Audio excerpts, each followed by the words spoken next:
அழகே அழகுல அடுத்த நடக்க போகுதுன்னு வாங்க பார்க்கலாம். ராகவன் கிட்ட மதி எவ்வளவோ எடுத்து சொல்லி பார்த்தோம். இங்க பாருமா, நீ ரோட்டுல ஜிங்கு ஜிங்குன்னு ஓடக்கூடாது, அவ்வளவுதான் நான் சொல்லுவேன். நீ இனிமேல் ஜிங்கு ஜிங்குன்னு ஓட வேணாம், நடந்தும் போக வேணாம், அடக்கடக்கமா வீட்டுல இருந்தாலே போதும் அப்படின்னு சொல்லி ராகவன் சொல்லவும், இல்ல நான் ஜாக்கிங் போக தான் செய்வேன். நான் 6-7 வருஷமா போய்கிட்டு இருக்கேன். இனிமேல் என்னால போறதெல்லாம் நிறுத்த முடியாது. எனக்கு இருக்கிற மைண்ட் ப்ரெஷரை குறைக்கிறதுக்கு எனக்கு அதுதான் ஒரே வழி. நான் போய் தான் தீருவேன் அப்படின்னு சொல்லிட்டு மதி சொல்லவும், டேய் சுரேஷ், என்னடா இவகிட்ட நம்ம குடும்பத்தை பத்தி நீ எடுத்து சொன்னியா இல்லையா அப்படின்னு சொல்லிட்டு ராஜலட்சுமி சொல்லவும், மா நான் பேசுறேம்மா அப்படின்னு சொல்லி சுரேஷ் சொல்லவும், மதி பார்த்தா சுரேஷை முறைச்சு பார்க்கவும், இவளை எப்படி சமாளிக்கிறதுன்னு தெரியலையே, அப்பாவே எதிர்த்து பேசுறா அப்படின்னு சொல்லிட்டு, நீ உள்ள வா அப்படின்னு சொல்லி சுரேஷ் பார்த்தா மதி கையை பிடிச்சி இழுக்கவும், என்ன எதுக்கு போய் நீ உள்ள கூப்பிடுறீங்க அப்படின்னு சொல்லி மதி சொல்லவும், நீ வா வா பேசிக்கலாம் அப்படின்னு சொல்லிட்டு வலு கட்டாயமா பார்த்தா சுரேஷ் மதியை உள்ள கூட்டிட்டு போகவும், நான் தான் சொன்னேன்ல அவங்க அப்படித்தான், அவங்களுக்கு ஏத்த மாதிரி நீ தான் கொஞ்சம் மாத்திக்கையா அப்படின்னு சொல்லிட்டு சுரேஷ் சொல்லவும், என்னாலாம் எதையும் மாத்த முடியாது அப்படின்னு சொல்லிட்டு மதி பேசிக்கிட்டே இருக்கையில மதி வாயை எப்படி அடைக்கிறதுன்னு தெரியாம சுரேஷ் பார்த்தா கன்னத்துல முத்தமே கொடுத்துறாரு. சுரேஷ் முத்தம் கொடுக்கவும் மதிக்கு பார்த்தா பயங்கரமான அதிர்ச்சி ஆயிடுது. அப்பாடா இப்பயாவது வாயை மூணு அப்படின்னு சொல்லிட்டு சுரேஷ் பார்த்தா முத்தத்தை கொடுத்துட்டு வேகமா வெளியே ஓடி வந்துடுறாரு. என்னடா சுரேஷ், அவகிட்ட பேசுனியா? அவ சத்தத்தை காணாமே அப்படின்னு சொல்லிட்டு ராஜலட்சுமி சொல்லவும், மா நான் அவகிட்ட எல்லாத்தையும் சொல்லிட்டேம்மா, அவ எல்லாத்தையும் கேட்டுட்டா, சரின்னு சொல்லிட்டா, இனிமேலு ஜாக்கிங் போயில ஓட மாட்டேன்னு சொல்லிட்டா, நடந்தே போறேன்னு சொல்லிட்டா, போதுமாமா அப்படின்னு சொல்லி சுரேஷ் சொல்லவும், இப்படி அவளை அடக்கி வைக்கிறதுக்கான வழியை பாருடா, நம்ம என்ன சொல்றோமோ அதை கேட்டு நடக்கிற மாதிரி அவளை நீ தாண்டா மாத்தணும் அப்படின்னு சொல்லிட்டு ராஜலட்சுமி சொல்லவும், மாத்துறேம்மா மாத்துறேன் அப்படின்னு சொல்லி சுரேஷ் பாட்டுக்கு காஃபியை குடிச்சுக்கிட்டு இருக்க மலருக்கு பார்த்தா சந்தேகம், மதி அப்படி அவ்வளவு சீக்கிரமா கேட்குற ஆள் இல்லையே, மதியுடைய சத்தத்தையும் காணோம், சுரேஷ் உள்ள கூட்டிட்டு போனா மதியுடைய சத்தத்தையுமே காணாமே அப்படின்னு சொல்லிட்டு மலரை பார்த்தா மதி ரூமையே பார்த்துக்கிட்டே இருக்காங்க.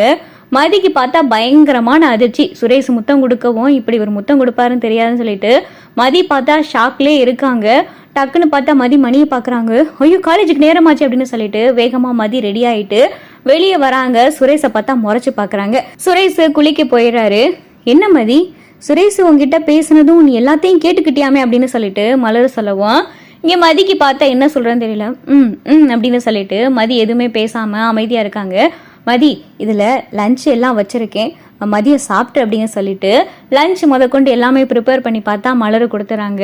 மதிக்கு பார்த்தா ஒரே ஷாக்லேயே இருக்குது. இன்னும் அந்த ஷாக்லேருந்து பார்த்தா மதி வெளியவே வரலை. நில்லு, என்ன காலேஜுக்கு தனியாவா போகிற அப்படின்னு சொல்லிட்டு ராஜலட்சுமி சொல்லவும், ஆமாம் நான் தனியாக தான் போகிறேன் அப்படின்னு சொல்லிட்டு மதி சொல்லவும், இல்லை இனிமேல் உன்னைய சுரேஷே கொண்டாந்து காலையில் விடட்டும், சுரேஷ் வேலைக்கு போகிறதுக்கு முன்னாடி வரை எப்படியும் சரி, அவனுக்கு வேலை கிடைச்சதுக்கு அப்புறமும் சரி, அவனே உன்னைய கொண்டாந்து இனிமேல் காலேஜில் விடுவேன் அப்படின்னு சொல்லி ராஜலட்சுமி சொல்லவும், இல்லை அதெல்லாம் தேவையில்லை, பஸ் வரும், அடுத்த தெருவுக்கு தான் பஸ் வரும், இந்த ஏரியாவுக்கு காலேஜ் பஸ் வராது, நான் ஒரு தெரு தானே, நான் நடந்து போயிட்டு பஸ் வரையில ஏறிக்கிறேன் அப்படின்னு சொல்லிட்டு மதி சொல்லவும், இல்லை அதெல்லாம் ஒண்ணு வேணாம், நீ ரோட்லயே காலையிலே ஓடினவ, இப்ப எதுவும் பஸ்ஸை பிடிக்கிறேன்னு சொல்லி ஓடிட்டு தெரிஞ்சேன்னா 4-5 பேர் பார்த்தீங்களே என்ன நினைப்பாங்க அப்படின்னு சொல்லி ராஜலட்சுமி சொல்லவும் மதி பார்த்து அமைதியா இருக்காங்க. சுரேஷும் பார்த்தா குளிச்சுட்டு வந்துடுறாரு. டேய் சுரேஷ் அப்படின்னு சொல்லி ராஜலட்சுமி கூப்பிடவும், என்னம்மா அப்படின்னு சொல்லிட்டு சுரேஷ் வராரு. டேய் உன் பொண்டாட்டியை கொண்டு போய் காலேஜ்ல விட்டுட்டு வாடா அப்படின்னு சொல்லிட்டு ராஜலட்சுமி சொல்லவும், ஏம்மா பஸ்ஸில் அவ போய்க்கிருவாளா அப்படின்னு சொல்லிட்டு சுரேஷ் சொல்லவும், அவ போய்க்கிறேன்னு தாண்டா சொன்னா, காலையில நடந்த அக்கப்போர்ல இருந்து இனிமேல் அவளை நீயே விட்டுட்டு வாடா, வரையில கூட அவ எப்படியும் வரட்டும், காலையில நீயே போய் அவளை விட்டுட்டு வந்துரு அப்படின்னு சொல்லி ராஜலட்சுமி சொல்லவும், சரிம்மா அப்படின்னு சொல்லிட்டு சுரேஷ் பார்த்தா மதியை காலேஜில் விடுறதுக்காக பைக்கில் கூட்டிகிட்டு போகிறாரு. மதி சுரேஷை முறைச்சி பார்த்துக்கிட்டே இருக்காங்க. என்ன அப்போ இருந்து முறைச்சி பார்த்துக்கிட்டே இருக்கு அப்படின்னு சொல்லிட்டு சுரேஷ் சொல்லவும், என்ன வேலை பார்த்தீங்க அப்படின்னு சொல்லிட்டு மதி கேட்கவும், என்ன செஞ்சேன் அப்படின்னு சொல்லிட்டு சுரேஷ் கேட்கவும், நான் உங்ககிட்ட பேசிக்கிட்டு தானே இருந்தேன், பேசிக்கிட்டே இருக்கல நீங்க இப்படி செய்யலாமா அப்படின்னு சொல்லி மதி கேட்கவும், என்ன செஞ்சேன் அப்படின்னு சொல்லிட்டு சுரேஷ் பைக்கை ஓட்டிக்கிட்டே கேட்கவும், நீங்க என்ன செஞ்சீங்கன்னு உங்களுக்கு தெரியாதா, இப்படி ஒரு பொண்ணோடைய அனுமதி இல்லாம நீங்க இப்படி செய்யலாமா அப்படின்னு சொல்லிட்டு மதி சொல்லவும், நான் ஒன்னும் ரோட்ல போற பொண்ணுக்கு முத்தம் கொடுக்கலையே அப்படின்னு சொல்லிட்டு சுரேஷ் சொல்லவும், போ வீட்டை போய் சொல்லு, இந்த மாதிரி உங்க பிள்ளை என் அனுமதி இல்லாம முத்தம் கொடுத்தாருன்னு சொல்லு, உனையதான் பார்த்து 4 பேர் கேள்வி கேட்பாங்க அப்படின்னு சொல்லிட்டு சுரேஷ் சொல்லவும் மதி பார்த்தா முறைச்சு பாக்குறாங்க. உன்னை எப்படி சமாளிக்கிறதுன்னு தெரியல, வீட்டுல அத்தனை பேர் பேசிக்கிட்டு இருக்காங்க, வீட்டுல எங்க அப்பா பேசினா யாருமே எதிர்த்து பேச மாட்டோம், அவர் ஒரு வார்த்தை சொன்னா எல்லாரும் கப்புச்சிப்புன்னு அமைதியாயிருவோம், ஆனா நீ அவரையே எதிர்த்து பேசுறியே, அவரே திணறாரு, உனக்கு எப்பரா பதில் சொல்றதுன்னு, வீட்டில் இருக்கிறவங்க இப்படித்தான், அவங்க ஏதாவது சொன்னாங்கன்னா சரிங்க நான் ஜாக்கிங் போயில ஓடலை நடந்து போறேன் அப்படின்னு சொல்லிட்டு அதுக்கேற்ற மாதிரி பேசுறதை விட்டுட்டு திரும்ப திரும்ப கூட கூட அவங்க கிட்ட பேசிக்கிட்டு இருந்தேன்னா அவங்க டென்ஷன் ஆக மாட்டாங்களா?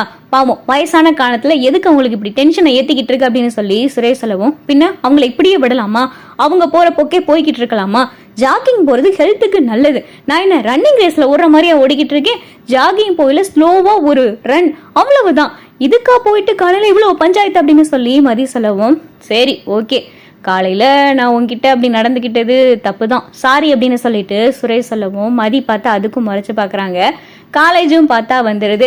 மதி திரும்பி திரும்பி பார்த்துக்கிட்டே சுரேஷை பார்த்துட்டே போறாங்க. சுரேஷும் பார்த்தா மதியை பார்த்துட்டு வீட்டுக்கு வராரு. சுரேஷ் வீட்டுக்கு வரவுமே மலரு சுரேஷை தனியா கூப்பிட்டு, சுரேஷ் நீ மதிக்கிட்ட என்ன பேசுன?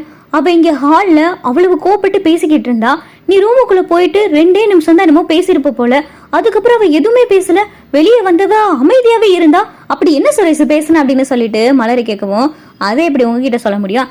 அதெல்லாம் ஒரு ட்ரீட்மெண்ட் அண்ணி, அந்த ட்ரீட்மெண்ட் அவளுக்கு செஞ்சேன், அவன் உடனே கப்புச்சிப்புன்னு அமைதி ஆயிட்டா அப்படின்னு சொல்லிட்டு சுரேஷ் சொல்லவும், ட்ரீட்மெண்டா? என்ன ட்ரீட்மெண்ட் அப்படின்னு சொல்லிட்டு மலரை கேட்கவும், அதெல்லாம் உங்ககிட்ட சொல்லிக்கிட்டு இருக்க முடியாது அப்படின்னு சொல்லிட்டு சுரேஷ் பார்த்தா எந்திரிச்சு உள்ள போகவும், என்ன ட்ரீட்மெண்டா இருக்கும்?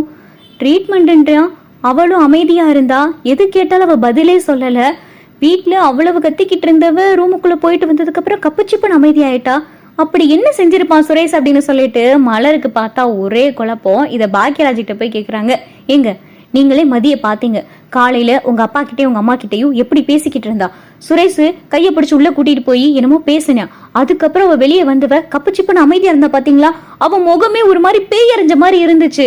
அப்படி சுரேஷ் என்னதான் சொல்லியிருப்பான்? நான் சுரேஷ் கிட்ட கேட்டா ஏதோ ட்ரீட்மெண்ட், என்ன ட்ரீட்மெண்ட்னு கேட்டா சொல்லாம உள்ள போயிட்டான் அப்படின்னு சொல்லி மலர சொல்லவும், சரி விடு, அவன் என்னமோ செஞ்சுட்டு போறான், எதுக்கு நீ இதை போட்டு குழப்பிக்கிட்டு இருக்க?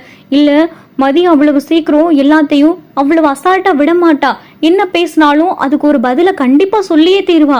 இவ்வளவு தூரம் பேசிக்கிட்டு இருந்தவ கப்பு சிப்புன்னு அமைதியாயிட்டு ஷாக் ஆன மாதிரியே இருந்தாளா? அதான் என்ன ட்ரீட்மெண்டா இருக்கும்? அப்படி சுரேஷ் என்னதான் செஞ்சிருப்பான் அப்படின்னு சொல்லி எனக்கு மண்டைக்குள்ள ஓடிக்கிட்டே இருக்கு. இதை மதிக்கிட்ட கேட்டு தெரிஞ்சுக்கிறாம எனக்கு மண்டையே வெடிச்சிடும் போல இருக்கு அப்படின்னு சொல்லிட்டு இங்க மலர் கடந்து புலம்பிக்கிட்டு இருக்கவும், என்னமோ இருந்துட்டு போகுது, ஆனா மதிக்கிட்ட நீ தயவு செஞ்சு கொஞ்சம் சொல்லு, அப்பா இப்படிதான் அம்மா இப்படிதான், அவங்க ஏதாவது சொன்னாங்கன்னா அதுக்கேத்த மாதிரி மதிய நடந்துக்கிற சொல்லு, மதிக்கிட்ட கொஞ்சம் நீ பேசு, அவங்களே பாவம் வயசானவங்களை எதுக்கு இப்படி மதி காலையிலேயே டென்ஷன் ஆக்கிக்கிட்டு இருக்கு அப்படின்னு சொல்லிட்டு பாக்கியராஜ் சொல்லவும், அப்ப உங்க அம்மா அப்பா பேசுறது மட்டும் சரியா? அவ என்ன கொலை குத்தம் அவ செஞ்சுட்டா? அவ ஜாக்கிங் தானே போனா, அந்த ஜாக்கிங் போனதுக்கா காலையில இம்புட்டு அக்க போற அப்படின்னு சொல்லிட்டு மலரும் சொல்லவும், நீ என்ன மதிக்கு ஏத்திட்டு பேசுற அப்படின்னு சொல்லி பாக்கியராஜ் சொல்லவும், மதி தப்பு செய்யலையே, ஜாக்கிங் தானே போனா, சரி அதுவும் காலையில பெர்மிஷனோட உங்க அப்பா கூட சேர்ந்து தானே போனா, ரோட்டுல போய் ஓடக்கூடாது ஆடக்கூடாதுன்னு வீட்டுல வந்துட்டு கண்டிஷன் போட்டா என்னதான் செய்யறது?